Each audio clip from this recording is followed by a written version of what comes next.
que la fama me acompaña. Si tuviera mucho money me achantaría en España. Tal vez tenga un montón de seguidoras y a mi lado no está esa chica que dice que me adora. Me he caído y también me he levantado. Tengo un buen futuro y un desecho de pasado, el cual se marcharon un par de amigos. Manolito, aunque no esté, yo sé que tú estás conmigo. Tengo gente que me odia, tengo gente que me escucha. Para llegar a lo alto tengo que pasar por luchas. Amigos que comieron, amigos que se fueron, amigos que aquí estuvieron, amigos que no volvieron. Poco a poco voy llenando mi alcancía y a mi Dios le pido que me cuide de la policía, porque por la vestimenta es que siempre andan jodiendo y un moreno alto con otro están confundiendo.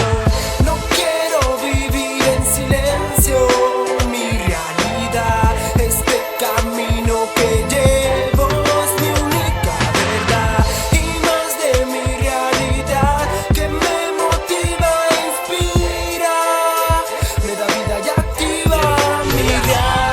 Meditar deja mucho, la realidad es una sola. Sustento, cobijo con lucha, entre habla junta con sola. Que el tiempo para nosotros en hora, para algunos como oro y otros se lo devoran. Mi realidad es protesta por mi situación ahora. Ahora muchos que en mi territorio se sientan y lloran. Vivir bien y abundancia la añoran, a consecuencia de una dictadura embaucadora. Con un Cristo en la mano juraron progreso y mejora. Desde el 98, 16 años ahora. Resumido en engaño, mentiras de mentes estafadoras. Liberadora en mi palabra por esta situación que empeora. Por eso he aprendido que el tiempo todo traerá, que la mentira no se sostiene, caerá.